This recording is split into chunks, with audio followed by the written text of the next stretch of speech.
June 4, 1942. The Pacific dawn shimmered over an empty horizon, the water glinting like molten glass. On the flight deck of the USS Enterprise, 22-year-old Ensign Dusty Clyce pulled his goggles down and squinted into the rising sun.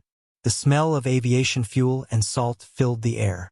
The deck trembled beneath his boots as engines roared to life, each vibration echoing the tension that had gripped every man aboard. Far beyond that golden line of sea and sky, the most powerful navy on Earth was coming for them, and they knew it. For months, the Japanese Empire had swept across the Pacific like an unstoppable tide. From Pearl Harbor to Singapore, from the Philippines to the Coral Sea, their flag had risen over island after island. American ships lay rusting beneath Hawaiian waters, and Tokyo's newspapers mocked what they called the ghost fleet of a dying empire. Japanese officers referred to the few remaining American carriers as drifting coffins, destined to burn the next time they faced the Imperial Navy. Even many Americans feared they might be right. Admiral Isoroku Yamamoto, the brilliant architect of Pearl Harbor, believed the war's outcome would be decided in one decisive strike. His plan was elegant and cruel. Draw the remaining U.S. carriers into a trap near a lonely coral atoll called Midway, destroy them, and the Pacific would belong to Japan for a generation. On paper, it was perfect. He commanded 4 massive fleet carriers, Akagi, Kaga, Sōryū, and Hiryū, all veterans of the Pearl Harbor raid. Each carried more aircraft, more experienced pilots, and more firepower than any single American ship could match. But what Yamamoto didn't know was that his enemy already knew. Weeks earlier, in a cramped, overheated room at Pearl Harbor, an eccentric cryptanalyst named Joseph Rockefort had broken part of Japan's naval code. Working barefoot in his Hawaiian shirt, sipping cold coffee beside humming decoding machines, he had discovered that AF, the next target mentioned in Japanese transmissions, meant Midway. To be sure, Rockefort convinced the Midway garrison to send an unencrypted message saying their water system was broken. 2 days later, Japanese intelligence reported that AF is short on water. The code was confirmed. Still, few believed him. Many senior officers dismissed his methods as luck and coincidence. But Admiral Chester Nimitz, calm and calculating, trusted the eccentric genius. With Rockefort's decrypted data, Nimitz placed his limited carriers north of Midway, waiting in silence. Now, in the first light of June 4th, the trap was set, but neither side realized who was walking into it.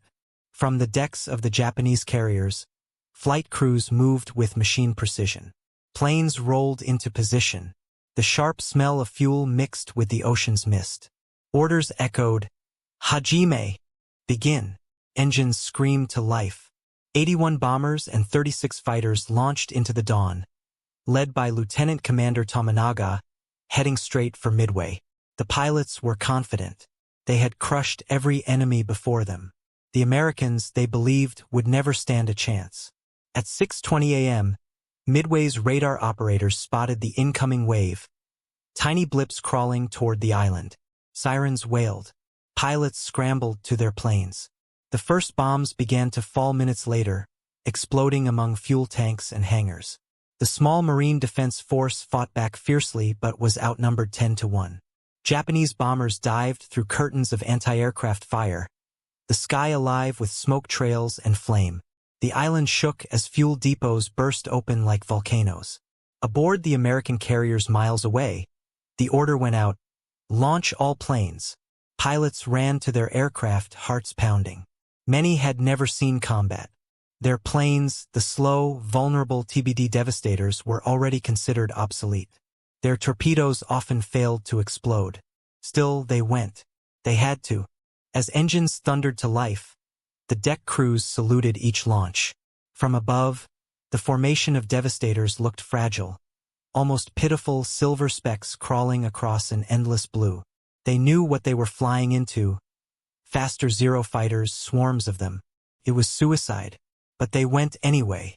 At the same moment, aboard Akagi, Admiral Chuchi Nagumo studied his map, unaware that 3 American carriers, Enterprise, Hornet, and Yorktown, were already within striking range. His aircraft were returning from their first strike on Midway, reporting that the island was not yet destroyed. Nagumo hesitated. Should he rearm for a second land strike or prepare for a possible carrier battle? The decision would haunt him forever. The decks of his ships were chaos. Half-fueled planes, torpedoes being switched for bombs, fuel hoses snaking across steel. Beneath those decks lay tons of gasoline, ammunition, and spare explosives. A floating powder keg waiting for a spark. Meanwhile, in the open sky, the first American torpedo squadrons arrived. Lieutenant Commander John Waldron of Torpedo Squadron 8 led 15 Devastators straight into the enemy fleet. They were immediately swarmed by Zero fighters. Plane after plane exploded or plunged into the sea. Waldron's voice came over the radio, steady and calm. "Just keep going, boys." Moments later, his plane was shredded by gunfire. Every man in his squadron was killed except one. Ensign George Gay, shot down, floated alone in the ocean, hiding beneath a seat cushion as bullets ripped the water around him. He watched helplessly as his comrades vanished beneath the waves. It was a slaughter, but their sacrifice would change everything. Back aboard Enterprise, dive bomber squadrons prepared to launch. The sky was turning to haze, the radio filled with static and fragments of panic. Pilots didn't know exactly where the Japanese were. One group veered too far south, another too far east. Time and fuel were running out. Commander Wade McCluskey made a choice, a desperate one. He climbed higher, scanning the endless ocean. Then he spotted something. A lone Japanese destroyer racing north, leaving a long white wake behind it. McCluskey followed. That wake led straight to the heart of the Japanese carrier fleet. At that same moment, Nagumo had just ordered his planes to prepare for a strike against the American carriers. Below deck, mechanics loaded bombs and torpedoes. Fuel hoses lay across the floor, dripping gasoline. Crews worked frantically in the heat, unaware that death was already descending from above. From 20,000 feet, McCluskey's dive bombers broke through the clouds. The Japanese ships appeared below, tiny targets surrounded by a gleaming ocean.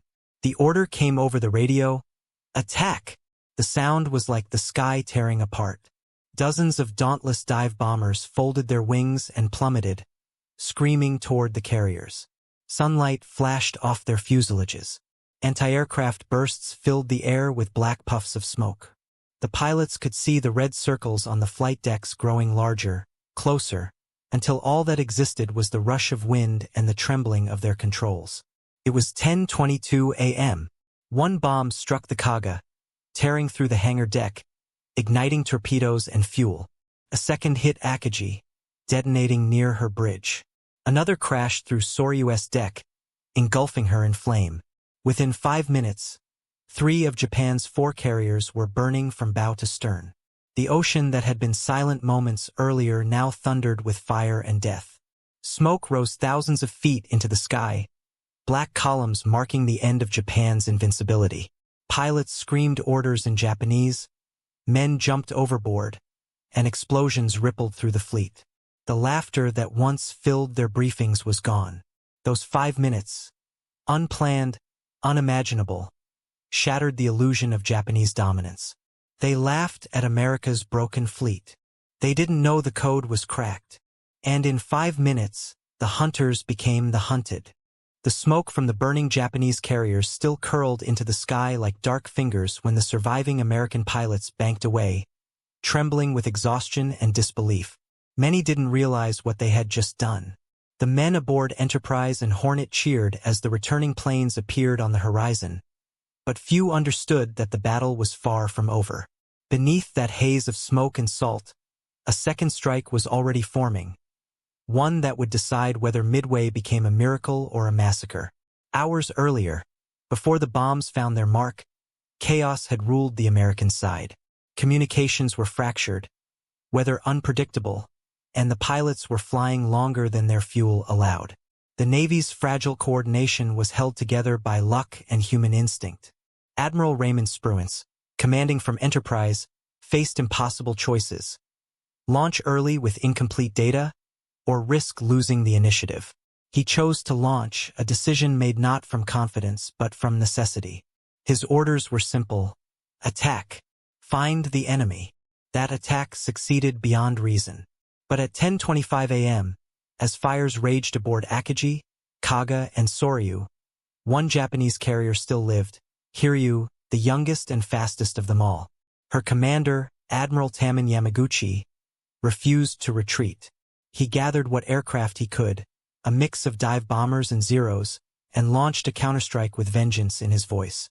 His target, the American carriers that had humiliated Japan's fleet in 5 unthinkable minutes. Back aboard Enterprise and Yorktown, there was little time to celebrate. Pilots scrambled to refuel and rearm. Mechanics worked barehanded in the heat, sweat dripping onto steel. The air stank of burnt oil and adrenaline.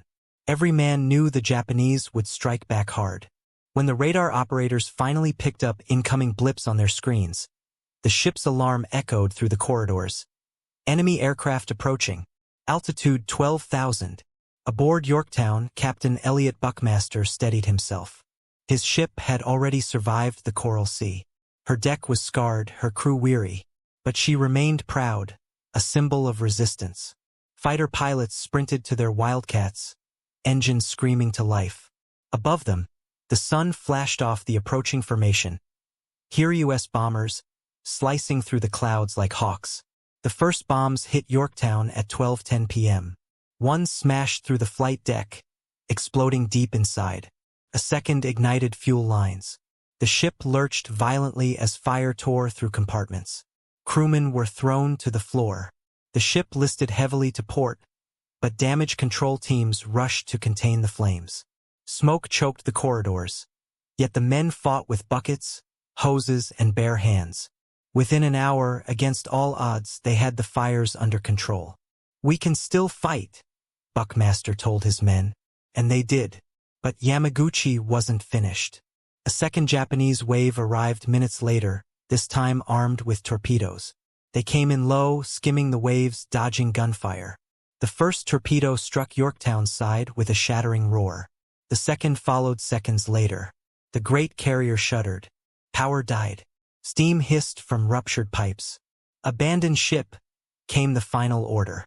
Men slid down ropes into the oily sea, clinging to rafts as the ship's bow sank lower. Still, she refused to go quietly. Yorktown floated stubbornly for hours, her flag still flying. On the horizon, the Americans retaliated. Enterprise launched a final strike of her own. Among the pilots was Ensign Dusty Clyce, who had seen his comrades die that morning and now flew again, determined to end it. Guided by radio coordinates from scouts, his squadron found Hiryū late that afternoon.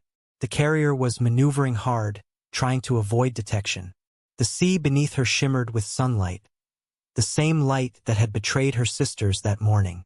From 15,000 feet, the dauntless bombers dove. Anti-aircraft guns roared, tracers filling the air like burning needles. Clyce locked onto his target, the carrier's red circle growing in his sights. He held his breath, released, and pulled up hard. The bomb struck dead center. Flames erupted instantly. Another hit followed, then another. Hiryū's deck disintegrated in a chain of explosions that reached the hangars below. Within minutes, the ship that had avenged Japan's pride was consumed by fire. Admiral Yamaguchi refused to abandon her. He ordered his remaining crew to save themselves, but he stayed behind, standing at attention as the flames closed around him. By nightfall, silence returned to the sea. The great battle was over, though none aboard the surviving ships could yet grasp what it meant. The air still smelled of smoke and salt, and the ocean shimmered with oil and wreckage. American sailors stared into the distance, watching the sun sink behind black plumes of fire. Somewhere out there, men like George Gay still floated, witnesses to history's pivot point. The cost had been enormous. Out of the 41 American torpedo planes that attacked that day, 35 had been destroyed. Over 150 pilots and crew were dead. Many of the survivors were too exhausted to speak. Some wept quietly on the decks. Yet amid the exhaustion, there was pride. A fierce, disbelieving pride. They had faced the most powerful fleet in the world and destroyed it. The miracle of Midway had not come from luck alone.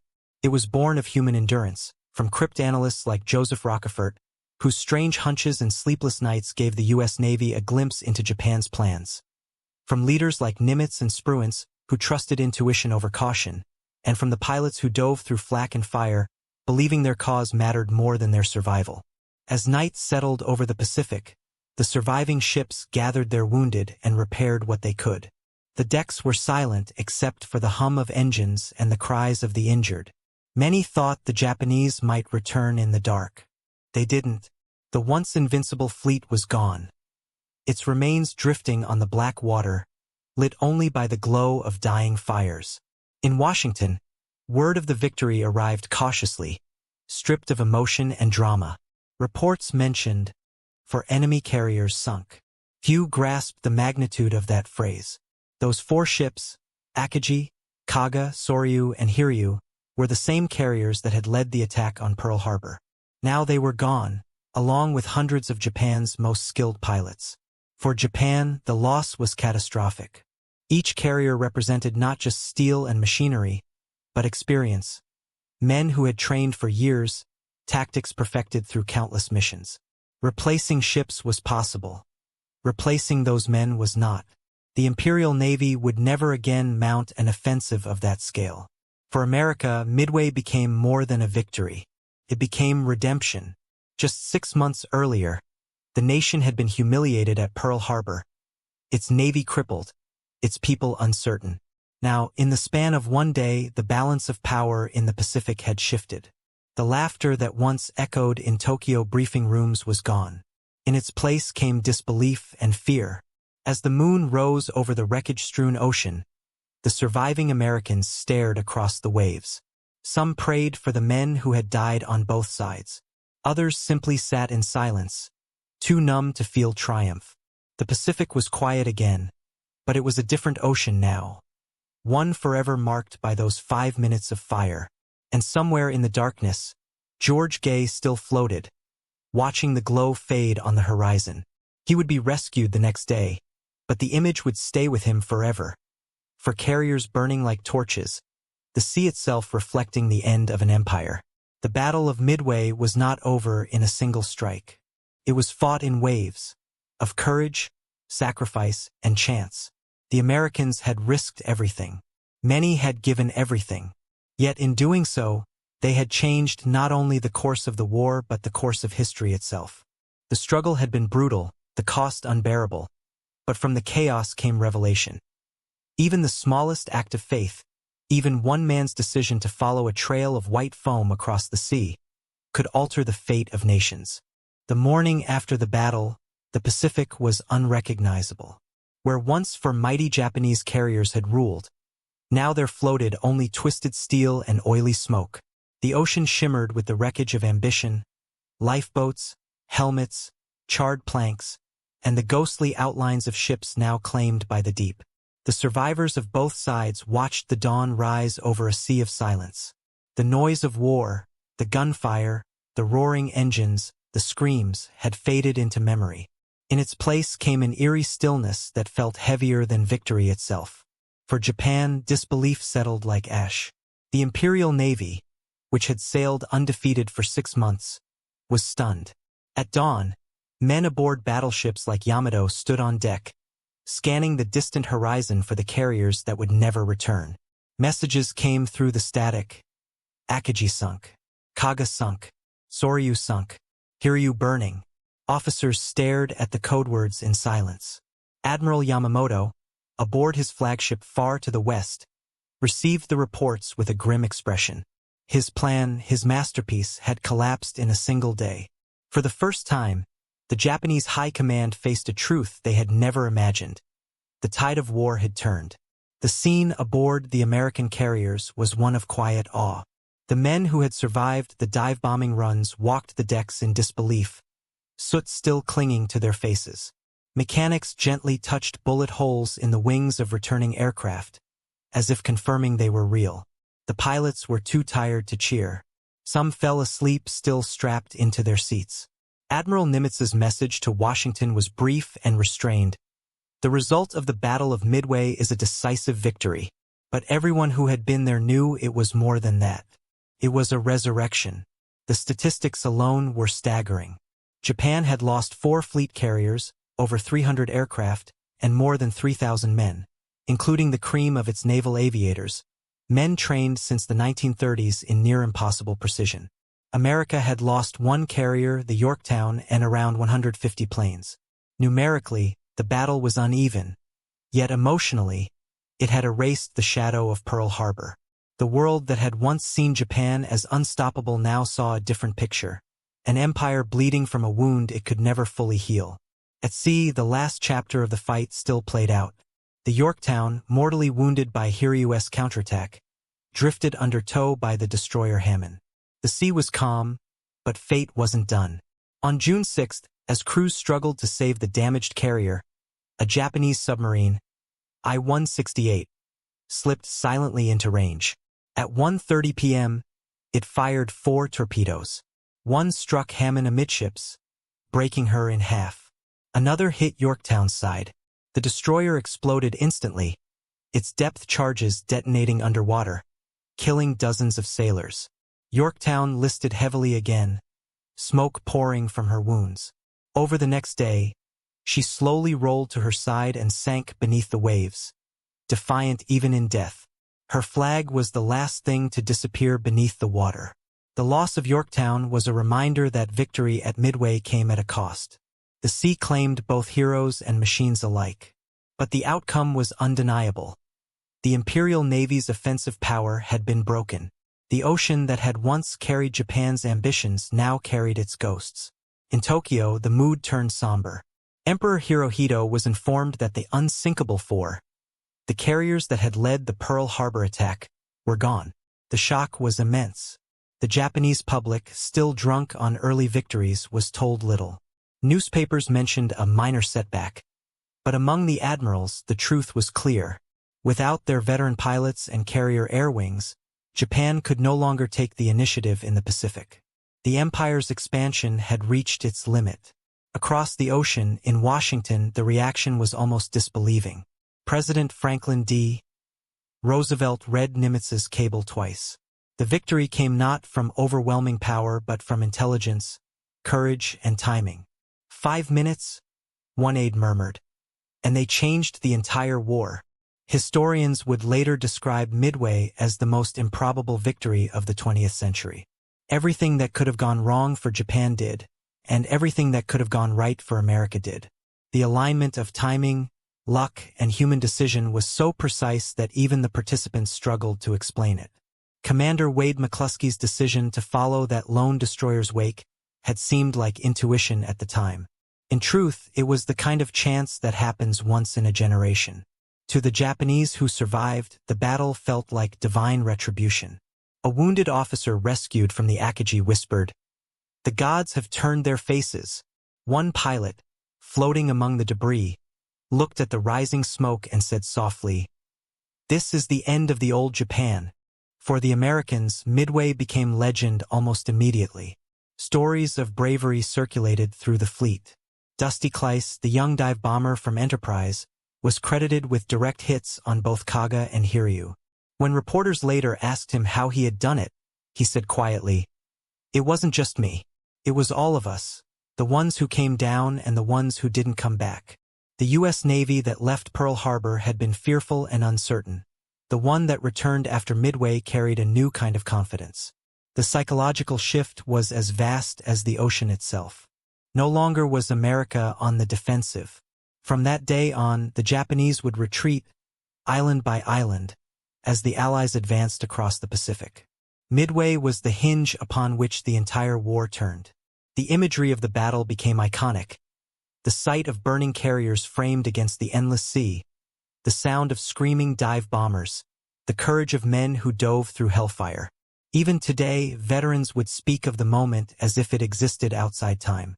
"It was like watching history itself being born," one said. "You could feel the world changing beneath you." Strategically, the victory was absolute. Japan had lost the initiative. Its grand plan to lure and annihilate the U.S. fleet had backfired catastrophically. From that moment on, Japan would fight not to conquer, but to survive. America, by contrast, now had the breathing space to rebuild, to train new pilots, construct new carriers, and push forward. Within a year, the balance of power at sea would reverse completely. The industrial might of the United States began to awaken, and what had once been a desperate defense became a relentless advance. But for the men who had fought, numbers and strategies meant little. They remembered faces, not statistics, the wingman who didn't return, the mechanic who stayed at his post, the radio operator who gave his last transmission before the flames took him. The victory was stained with loss. Yet that mixture of grief and pride gave it depth, made it sacred. Midway wasn't just a triumph of technology or luck. It was a testament to endurance, to the idea that even when the odds are impossible, courage and clarity can bend destiny. In the calm that followed, Admiral Nimitz wrote in his report, "The outcome of Midway was decided by the valor of those who flew and those who died." It was a simple sentence, but it captured the truth. The Pacific would never be the same again. As the sun set on June 6th, the surviving ships of the U.S. Navy steamed eastward. Their decks were scarred, their planes riddled with holes, but the men stood a little taller. The ocean behind them glowed orange in the fading light, reflecting the fires that had ended an empire's dream. The hunters had become the hunted. The balance of the Pacific and the world had shifted forever. In that stillness, it was easy to forget how fast it had happened. 5 minutes. That was all it took. 5 minutes of fire, courage, and fate to turn defeat into dominance. Those who witnessed it would spend the rest of their lives trying to explain what they had seen, but most never could. Because the Battle of Midway wasn't just a battle. It was a transformation, of fear into strength, of chaos into clarity, of history itself into destiny. In the days following the Battle of Midway, the Pacific Ocean returned to its deceptive calm. The waves that had carried fire and steel now lapped quietly against the charred remains of ships and the drifting debris of war. Seagulls circled above the wreckage, and the salt wind carried the faint scent of burned oil across miles of empty sea. What had been the mightiest naval armada on Earth only a week before was now reduced to twisted hulks at the bottom of the ocean. For Japan, it was the beginning of a long descent. For America, it was the moment the war changed from survival to victory. The Japanese rescue ships worked for days, pulling dazed and burned survivors from the water. Many of them had lost not just comrades but their faith in invincibility. The Imperial Navy had believed itself the master of the Pacific. For 6 months, that belief had been unshakable. Midway shattered it. 4 of their best carriers were gone, the same ones that had launched the attack on Pearl Harbor. Akagi, Kaga, Sōryū, and Hiryū. Their seasoned flight crews, men trained through years of rigorous drills, were gone with them. These were losses Japan could never replace. Admiral Isoroku Yamamoto received the news aboard his flagship Yamato. The message arrived encoded, but its meaning was unmistakable. Reports described the devastation with the blunt finality of death notices. Yamamoto stood in silence for a long time, eyes fixed on the horizon. He had warned his government a year earlier that Japan could win for 6 months, maybe a year, but beyond that, he said, "I fear all I have done is to awaken a sleeping giant." Now he knew that the giant had fully awakened, and that it would never sleep again. In the United States, the announcement of victory was met first with disbelief, then with jubilation. The American public had endured months of grim headlines. The fall of the Philippines, the death marches at Bataan, the loss of countless ships and men. Midway changed everything. Newspapers called it revenge for Pearl Harbor. Radio broadcasters described the burning Japanese carriers as floating pyres of imperial arrogance. Yet even amid the triumph, the Navy's leadership spoke quietly. They knew how close they had come to disaster. Admiral Nimitz summarized it best in his report. The margin of victory was paper-thin. Our men turned the tide by courage, faith, and a few fortunate decisions. The victory brought not only relief but direction. Before Midway, America had been reacting, defending islands, retreating when it had to, building when it could. After Midway, it began to plan offensives. New carriers were already under construction: Essex, Intrepid, Yorktown too. Shipyards worked around the clock. Factories in Detroit and Seattle poured out planes and engines at a pace Japan could never match. Training schools produced hundreds of new pilots each month. What Japan had spent decades building, the United States would rebuild in a single year. For the men who had fought at Midway, the meaning was deeper than strategy. They had faced fear head-on and survived. Ensign Dusty Clyce wrote in his diary that night, "We did not feel like heroes. We felt like men who had done their duty and somehow lived." George Gay, the lone survivor of Torpedo Squadron 8, would later tell interviewers that he thought of his fallen squadron every day for the rest of his life. "We didn't win because we were better," he said. "We won because we refused to quit." Across the ocean, in Tokyo, the Imperial Navy struggled to hide the truth. The loss was described in vague terms as the sinking of several ships in fierce combat. Civilians never saw the full scale of the disaster. But among the admirals, the realization spread like rot. Japan had lost not just ships, but momentum and the initiative. The fleet that had seemed unstoppable now had to fight defensively. Every new campaign from that point forward, Guadalcanal, the Solomons, the Philippine Sea, would be fought under the shadow of Midway.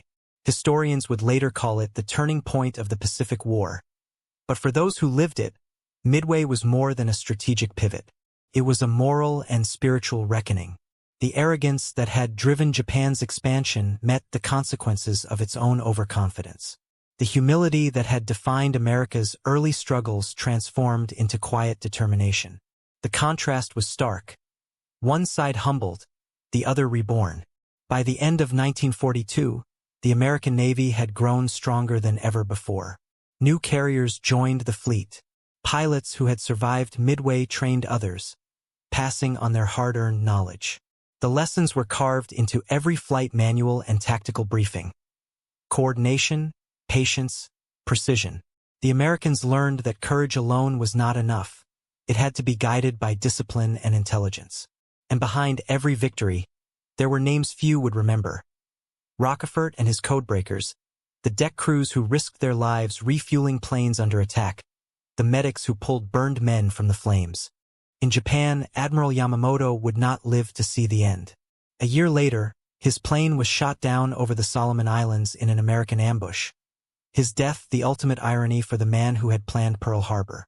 By then, the empire he had built was crumbling. The 5 minutes that changed the Pacific had set in motion a chain reaction that would end 3 years later with mushroom clouds over Hiroshima and Nagasaki. Yet even as Japan fell into defeat, its surviving sailors spoke with respect of the enemy who had bested them at Midway. One Japanese pilot later said, "It was not luck, it was destiny. The Americans fought with something we had lost, belief." In the United States, the story of Midway became legend.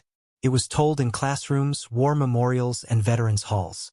Hollywood turned it into films, poets wrote verses about it, and the Navy made it part of its identity. But for those who were there, no retelling could capture the truth. The roar of the engines, the heat of the flames, the sound of men screaming through the radio as they dove toward death. Midway was not a symbol to them. It was a memory, vivid, painful, sacred. Years later, when Admiral Nimitz stood before the newly commissioned aircraft carrier Midway, he said, "This ship carries a name that is not merely a victory, but a promise that free men, when pushed to the edge, will rise and fight." His words echoed through the crowd, a reminder that the sea, though vast and cruel, had been turned that day by human hands and hearts. And so the insult that once mocked America's fleet, floating coffins, ghost ships of a defeated navy, turned into the ultimate irony. Those same ships had become floating fortresses of freedom, the vessels that would sail across the Pacific and bring the war to Japan's doorstep. What had begun as ridicule ended as reverence. Midway taught the world that wars are not always won by strength alone. They are won by insight, courage, and the refusal to surrender. It taught leaders that intelligence could be as powerful as artillery, and that even the most precise plans could crumble under the weight of arrogance. Above all, it taught nations that history can change in a moment, sometimes in 5 minutes. The Pacific would burn for 3 more years, but its outcome was written on that June morning. The Empire of Japan would never recover from the loss. America, once caught unprepared at Pearl Harbor, would lead the march toward victory. And the ocean that had once divided East and West became, through courage and sacrifice, the bridge of history. Admiral Nimitz would later reflect, Midway was not a miracle. It was proof that faith in each other, in duty, and in truth can still light the darkest sea. 80 years later, the story still resonates, not just as a tale of war, but as a reminder of human resilience. For every viewer who hears it, for every generation that wonders how courage looks when it faces despair, Midway stands as an answer written in fire and smoke. If 5 minutes could change the Pacific forever, what 5 minutes might change our world next?